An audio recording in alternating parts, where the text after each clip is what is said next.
সম্মানিত দর্শক শ্রোতা, আসসালামু আলাইকুম। আজকের বিষয় গোলাম মাওলা রনি। আপনারা জানেন কথার ভাণ্ড বা কথার বাক্স, সেই গোলাম মাওলা রনির উপরে বুলডোজার উঠতে যাচ্ছে, সে বিষয়ে আপনাদের সাথে সংক্ষেপে আলোচনা করছি। এই গোলাম মাওলা রনিকে ইলিয়াস, সাংবাদিক ইলিয়াস, আপনারা জানেন সাংবাদিক ইলিয়াস এবং পিনাকি, তাদের যে ক্ষমতা বর্তমান সময়ে আপনারা অনেকেই জানেন।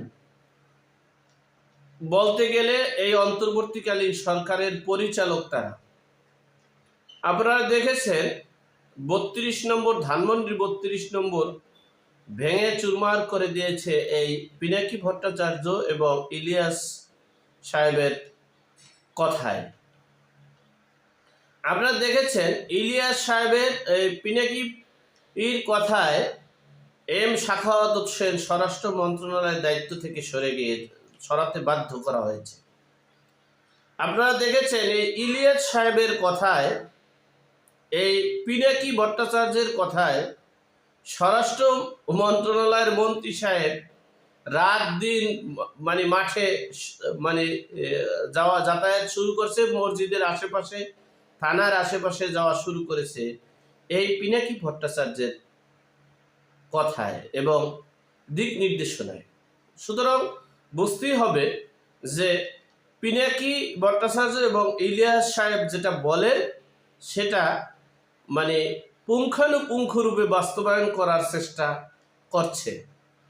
যাই হোক, তাদের কাছে জাতিসংঘের যে কথা, এই জো বাইডেনের যে কথা, ডলারের যে কথা, সব কিছু তারা আছে। তারা বিদেশ থেকে যে নেতৃত্ব দিতে পেরেছেন, এজন্য এই যোগ্যতা সে আমরা যেভাবেই তা নেই না কেন, কিন্তু তারা পেরেছেন।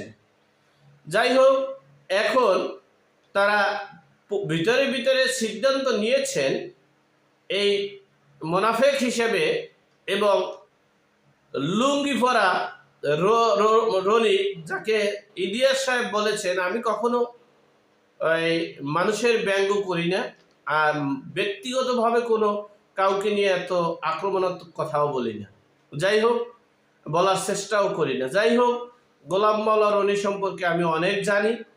যাই হোক, সে বিষয়ে বাদ দিলাম। তারা বলছে এই ময়লাকে এই বুলডোজার দিয়ে ফেলে দিতে হবে।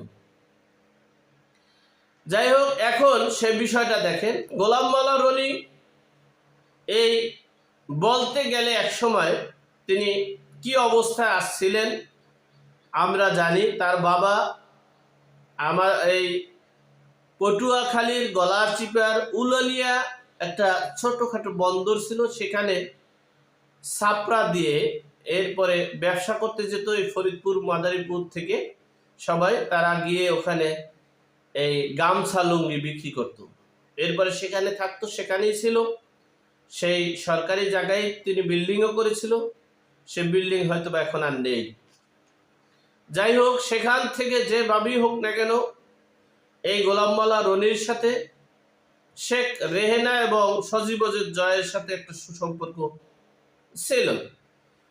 সেই কারণেই তিনি মনোনয়ন পেয়েছিলেন। আমরা তাকে সাধুবাদ জানিয়েছিলাম, বলেছিলাম, কিন্তু তিনি কিন্তু তার একটা বাহিনী আছে, ভাইয়া বাহিনী। সে ভাইয়া বাহিনীটা পটুয়াখালীতে। এখন দেখার বিষয়, সেই ভাইয়া বাহিনীটা কি রক্ষা করতে পারবে এই বুলডোজারকে, সেটাই এখন দেখার বিষয়। আর একটা বিষয় হচ্ছে তিনি সুযোগ সন্ধানী, এটা স্পষ্ট। যখন আওয়ামী লীগ তাকে 2018 সালে মনোনয়ন দিল না, তিনি সেই সময় 18 সালে নির্বাচনে গিয়েছে বিএনপি, 14 সালে যায়নি, 18 সালে বিএনপি নির্বাচনে অংশগ্রহণ করেছে। তিনি মনে করেছে যে দেশি বিদেশি যা কিছু আছে চক্রবক্র, আবার মহাসচিব, জাতিসংঘের মহাসচিব আসছিলেন বাংলাদেশে, সবকিছু মিলিয়ে তিনি বিএনপির মনোনয়ন নিয়েছিলেন। নিয়ে তিনি ইলেকশন করতে গিয়েছেন। ইলেকশন করতে গিয়ে তো তার নিজের লোক, যে তিনি সেই লোকের কাছে এমন অত্যাচারিত হয়েছেন, তিনি বাসার থেকে বের হতে পারেননি। বাসায় খাওয়া দাওয়া, বাথরুম ওখানে, তাকে বাসার থেকে বের করতে দেওয়া হয়নি। যাই হোক, এরপরের বিষয়টা হচ্ছে, এই আওয়ামী লীগ সরকার অর্থাৎ শেখ হাসিনার বিরুদ্ধে তিনি বিভিন্নভাবে বিষেধাজ্ঞা, বিভিন্নভাবে প্রকাণ্ডা চালিয়ে বেড়াচ্ছিলেন। এরপরে যখন শেখ হাসিনার পতন হলো, আওয়ামী লীগের দেশ পরিচালনা থেকে অব্যাহতি নিল, এরপরই তিনি মোটামুটি স্বস্তিতে ছিল, আনন্দে ছিল, উল্লাসে ছিল। এরপরে তিনি যখনই শুনেছেন যে, এখনো বুঝতে পারছেন বা বুঝতে পারেন যে শেখ হাসিনার অবসান হতে পারে রাজনীতি থেকে। শেখ হাসিনার যদি অবসান হয়, শেখ হাসিনা যদি রাজনীতি থেকে অব্যাহতি দেয়, তাহলে দেখা গেছে, কারণ আওয়ামী লীগ এই 32, সবচেয়ে বেশি সমস্যা হলো এই 32 নম্বরটা ভাঙার পর বাংলাদেশের 70 থেকে 80% জনসমর্থন আওয়ামী লীগের কাছে চলে গেছে।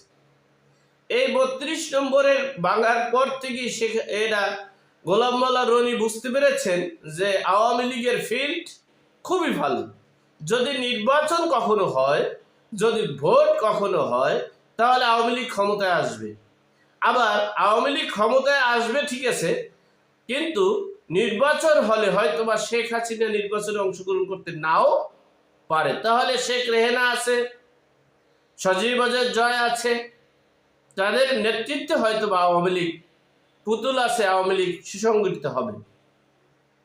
তাহলে তিনি আবার, তার সাথে তো খুব ভালো সম্পর্ক শেখ রেহানা, সজীব ওয়াজেদ জয়ের সাথে, এবং তিনি কিন্তু পিছনে কয়েকদিন বলেও ছিলেন যে সজীব ওয়াজেদ জয় খুব মেধাবী, প্রজ্ঞা আছে এবং দক্ষ, অভিজ্ঞ, এই শেষ সম্পর্কে তিনি বলেছেন।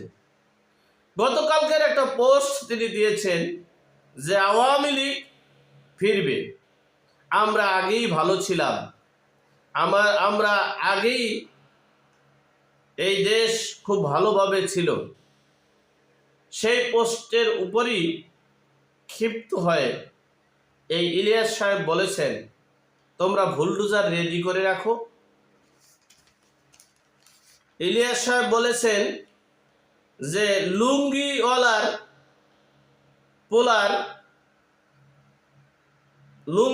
পোলার যে উপরে বুলডোজার উঠিয়ে দেওয়ার জন্য তিনি বলেছেন। এখন দেখার বিষয় যে এই সরকার কতটুকু সেফটি দিবে। তবে আমি ব্যক্তিগতভাবে একটা কথা বলতে চাই, বাক স্বাধীনতা আছে, মতামত দিছে, কথাও সে বলছে, তাই বলে তার উপরে বুলডোজার উঠাবেন, তার উপরে নির্যাতন নিপীড়ন করবেন, এটা হতে পারে না। তিনি সুযোগ সন্ধানী, ঠিক আছে, তিনি সুযোগ খুঁজে বেড়াচ্ছেন, তাও ঠিক আছে। তাই বলে এই না তাকে আপনি অমানবিক অত্যাচার নির্যাতন করবেন।